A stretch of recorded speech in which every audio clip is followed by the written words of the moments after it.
from the Penn Libraries.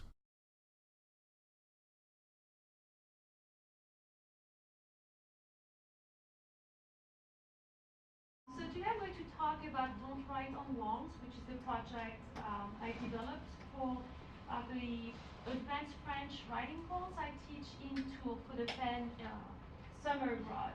And Walter Benjamin, Franz Kessel, and Georges Perec are the three flâneurs that whose voices inspired this project. So a flâneur is defined as one who strolls around aimlessly but enjoyably, observing life and his surroundings. So when you teach in immersion context, teaching the language is rather easy. The language is everywhere, with all its form, all its registers. The city becomes the classroom. Now what's harder is when your students say, how do I stop being a tourist? I'm scared, like they're going to see I'm a stranger. So how do you help them, avoid, if you can, the alienating position of the tourist, how to participate in the life of their new environment, but also to establish a dialogue with the city. And also, and I think that was the most important here, how do you help both parties, I mean the locals and our students, realize that these young foreign visitors partake in the history of the city as much as the locals. They live there. They are part of the history of the city. It is also theirs. There's no we and them, us and them. It is a big community, and you live together in the same place at the same time, and you are creating history together. So the objective was really to help them go from, or even skip, the stage of the tourist to become tourangeau, which is the adjective that refers to someone who lives or is from the city of Tours. So to answer these questions, I started to think about what are they familiar with here? What do they do? Well, they spend a lot of time wandering the web, clicking back and forth, jumping from one hyperlink to the other, Snapchatting, I don't know if that's a verb, posting on digital walls, and I thought, these activities are very easily translatable, transposable there. But I added a twist. So they were going to wander the city of Tours. They were going to click, but this time not with the mouse, but with the heels of their shoes. There was going to be no highlighted words. There would be neon signs, like street names, and they were not going to send impressions that are supposed to just disappear. They were going to vanish. They were going to capture moments, and they were going to post them on walls so that they would not vanish. So for this project, students had to keep a blog on which they posted their impressions of the city, and then they turned some of those impressions into posters that they taped on the walls of the city. So pretty much when life on campus is all about running, I mean, we know, I don't know how students do, not sleeping, working fast, taking shortcuts. I just threw their whole world upside down. I said, now you're going to take it easy, take your time, forget your watch. I want you to get lost, and I'm not going to tell you where you're going, but trust me, you'll find your way, and you learn a lot. So, and let's talk about the concretely of the project Don't Write on Walls. So it's a binary project. On the one hand, you have the WordPress blog. So for each entry, we had about 16 entries over 6.5 weeks. I provided them with the title of the entry. The title was just one single word, and so they all had the same titles. And the single words were very carefully chosen as they were to be markers of an itinerary. There was a whole didactic progression. For example, we started with banks, like river banks, threshold, went to walls, door, windows, tramway. So pretty much the titles help them go from the margin to the center, from the unfamiliar to the familiar, and then, most important, from the position of the observer to the position of the participant. Because they were going to interact with the city and with its people. So they were encouraged to use their 5 senses. I told them, just be a kid again. and look with your eyes wide open, listen, touch, smell, talk. And this is like that's a very pretty phrase from Jules Verne. It's not mine. Look with all your eyes. Look, and each text was to be accompanied with a visual document, with the picture they took, that they captured a moment, it was a poster, whatever, and an audio file. So the street became like full of narratives. The walls, the streets, the people, the signs. So here we had mural art from the 15th century. We even have graffitis from then. Here, this is a reference to pop culture for whoever likes Game of Thrones. This is a direct reference. Jean Neige, it's the translation of Jon Snow. Jon Snow is dead. I'm sorry for the spoiler. Of two. Hélas, we decided that it was a swan. We don't know what it is, but as a group, we decided it was a swan, and it was everywhere in the city. And it said, hélas. Remember, like reminding of a poem by Baudelaire that was very awkward. So the city became a text that students read, but also that they wrote. And I'm going to show you an example of a blog. And where is my blog? I'm just going to go back here. No. Okay. So this blog was written by Annie Wasserman, who is a student at Huntsman. I'm not sure about that. Is that it? Yes. Okay.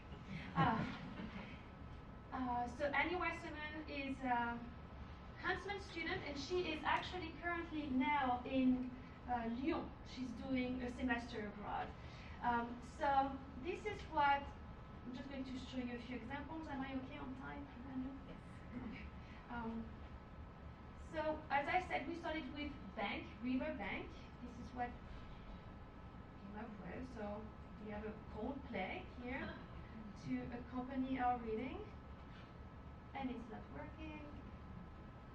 No. Oh well. Oh. So just imagine Coldplay playing in the background. Picture of the Loire River. Then we went to doors, and some of the entries are actually turned into posters over there. And there's a connection failure. No, that was the municipal theater door. And you see here the text becomes bigger. And this one, I hope it works. As I see it right here, it should work. That's not the right song, but that's okay. That's not the one she picked, but that's okay. That's a nice one too. Actually, hers was there was a beat into it, so we're just going to go slow. Whereas it was supposed to be. So here we're actually following her steps, literally. And she just took pictures of the streets, and that was actually the streets she took to go to school every day. So let's go back to, that's a nice little music, we'll keep it right now. So the second part of the project was to turn some of the entries into actual posters, because otherwise I was going to be the only reader. So there was going to be this disconnect with the city. I'm sorry. I don't know where that music is from. Actually, another tab there. It was another tab? Oh. That's Coldplay. Sorry.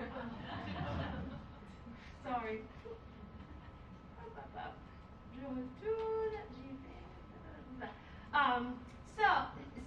So they turned some of their text into posters. The one I just showed you, for example, this is what it became. And so the students went into the streets. Don't worry, they taped them legally. They actually had to, I shouldn't say walls, because it was actually more like small windows. They had to go into stores and negotiate with the locals and explain, okay, this is who I am, this is what I'm doing. Do you mind if I take this here? You have a little old French lady buying her baguette, saying, oh, this is cute, like, who are you? So dialogues were established. We had a disclaimer on it. Asking the readers to be kind with the choice of words our students made. And we reminded the readers that to learn a language is like learning a city. Sometimes you need to get lost in it to really discover and get to know it. And we had a Twitter account. We were very happy about it, hoping people would tweet us or tweet to us. I don't know how you say it. No one did. But we hashtagged the city of Tours and they retweeted us. That was a moment of pride. So that's something maybe next year we have to work on more. So the name of the Twitter account is Pastor les Murs. I'm going to hurry up. I have 1 minute, so I won't show you the Twitter account. Just going to go quickly to finally we had an outdoor exhibit in one of the public gardens. It was called Pledge, Turn, and Prestige. If you know the movie The Prestige, that was from that. And actually we did have a journalist who came, and I just want, well, I guess I can show you. But the title of her article was, "They are from Pennsylvania, but they are also from Tours," which was really consequently, they were so happy. So the objective here was, obviously to teach them another way of learning, and a way also to have another idea of space. Where do you belong? This idea of belonging to a space. But also technology here helped us capture very precious moments and to leave a trace of that passage.